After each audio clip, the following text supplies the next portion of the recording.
Top 10 mistakes beginner psychologist make. ഞാൻ practice തുടങ്ങിയ സമയത്ത് എൻ്റെ ഭാഗത്തു നിന്ന് എപ്പോഴും ഉണ്ടാവാറുള്ള ഒരു കോമൺ മിസ്റ്റേക്ക് ആയിരുന്നു ബൗണ്ടറീസ് വയലേറ്റ് ചെയ്യുക എന്നുള്ളത്.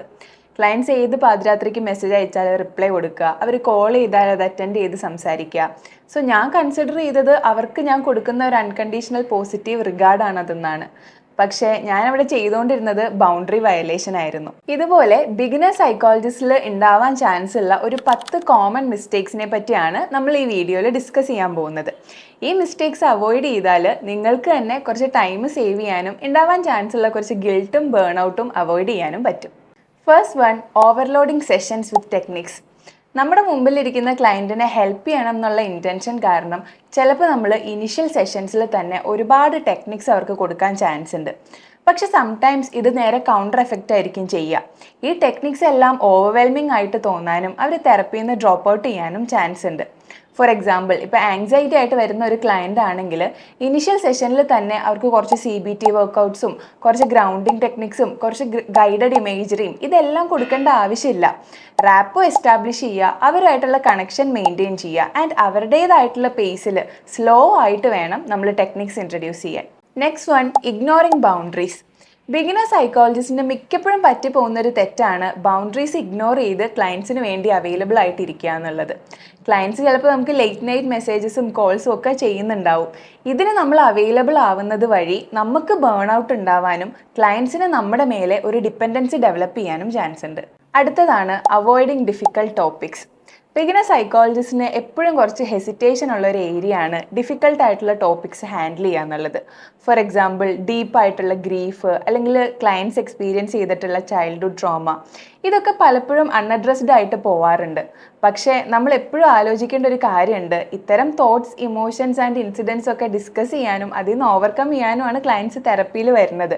സോ അവർക്ക് ആ സ്പേസ് ഉണ്ടാക്കി കൊടുക്കുക എന്നുള്ളത് നമ്മുടെ റെസ്പോൺസിബിലിറ്റിയാണ്. അടുത്തതാണ് ഗിവിങ് ഡയറക്റ്റ് അഡ്വൈസസ്. ക്ലയൻറ്റ്സ് ഒരു ഇഷ്യൂ പറയുമ്പോൾ അല്ലെങ്കിൽ അവരുടെ ഒരു കോൺഫ്ലിക്റ്റ് പറയുമ്പോൾ പലപ്പോഴും തെറപ്പിസ്റ്റ് ചെയ്യുന്ന ഒരു കാര്യമാണ് ഓക്കെ ഇങ്ങനെ വരുമ്പോൾ ഇങ്ങനെ ചെയ്താൽ മതി എന്ന് പറഞ്ഞു കൊടുക്കുക എന്നുള്ളത്. ഡയറക്റ്റ് അഡ്വൈസസ് കൊടുക്കുന്നത് വഴി ക്ലയൻസിൻ്റെ എംപവർമെൻറ്റിനെയാണ് നമ്മൾ അവിടെ ക്വസ്റ്റ്യൻ ചെയ്യുന്നത്. അവരുടെ ഇഷ്യൂസിൻ്റെ സൊല്യൂഷൻസ് അവരാണ് കണ്ടുപിടിക്കേണ്ടത്. അതിലേക്ക് എത്തിക്കുക എന്നുള്ളത് മാത്രമാണ് ഒരു തെറപ്പിസ്റ്റിൻ്റെ role. Next one, not preparing for sessions endings.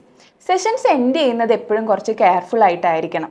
ഒരു ക്ലയൻറ്റ് അവരുടെ ഭയങ്കര ഹെവി ആയിട്ടുള്ള ഒരു ഇമോഷൻ പറഞ്ഞുകൊണ്ടിരിക്കുമ്പോൾ ഓക്കെ 1 മണിക്കൂറായി നമുക്ക് എൻഡ് ചെയ്യാം, ഇങ്ങനെ ഒരിക്കലും നമ്മൾ പറയാൻ പാടില്ല. നമ്മൾ ബിഗിനിങ്ങിൽ മേക്ക് ഷുവർ ചെയ്യണം 1 മണിക്കൂറാണ് സെഷൻ എന്നുള്ളത് ക്ലയൻറ്റിൻ്റെ അടുത്ത് പറഞ്ഞിട്ടുണ്ട്. സോ സെഷൻ എൻഡ് ചെയ്യാറാവുമ്പോഴത്തേക്കും ചെറിയൊരു റിമൈൻഡർ അവർക്ക് കൊടുക്കുക. നമുക്കൊരു 5 മിനിറ്റ്സ് സമ്മറൈസ് ചെയ്യാനും എനിക്ക് സംസാരിക്കാനും വേണം എന്നുള്ളത് അവരെ ഇൻട്രപ്റ്റ് ചെയ്യാതെ അവർക്കൊരു ബുദ്ധിമുട്ടാവാതെ പറയാൻ നോക്കുക. Next one, over identifying with the client. പലപ്പോഴും നമ്മൾ എക്സ്പീരിയൻസ് ചെയ്തതുപോലത്തെ ഉള്ളൊരു കാര്യം നമ്മുടെ ക്ലയൻറ്റ് പറയുമ്പോൾ നമ്മൾ അതിലേക്ക് ഓവർ ഐഡൻറ്റിഫൈ ചെയ്യും.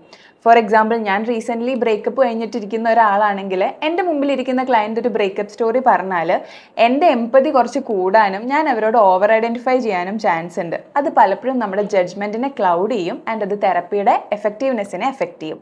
അടുത്തത്, സ്കിപ്പിംഗ് സെൽഫ് സൂപ്പർവിഷൻ.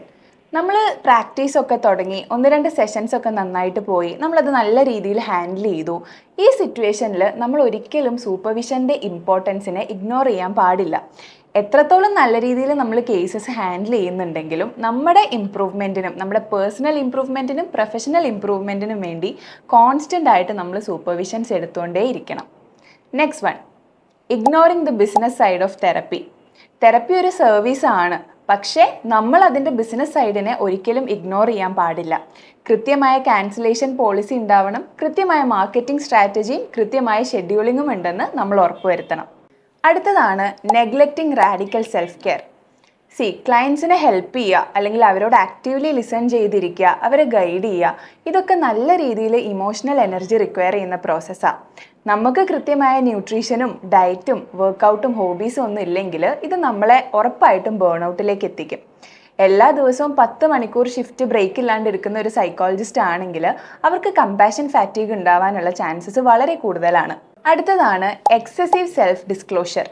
നമ്മുടെ തന്നെ പേഴ്സണൽ ആയിട്ടുള്ള സ്റ്റോറീസ് ഒരു പരിധിക്ക് ശേഷം ക്ലയൻസിനോട് ഡിസ്ക്ലോസ് ചെയ്യുന്നത് തെറപ്പിയുടെ എഫക്റ്റീവ്നെസ്സിനെ അഫക്റ്റ് ചെയ്യാൻ ചാൻസ് ഉണ്ട്.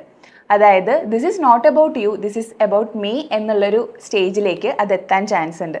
സോ ഒരു certain level of self disclosure rapport ബിൽഡിങ്ങിൽ ഹെൽപ്പ് ചെയ്യുമെങ്കിലും അതിൻ്റെ ലിമിറ്റ് നമ്മൾ മനസ്സിലാക്കിയിരിക്കേണ്ടത് വളരെ ഇമ്പോർട്ടൻ്റ് ആണ്.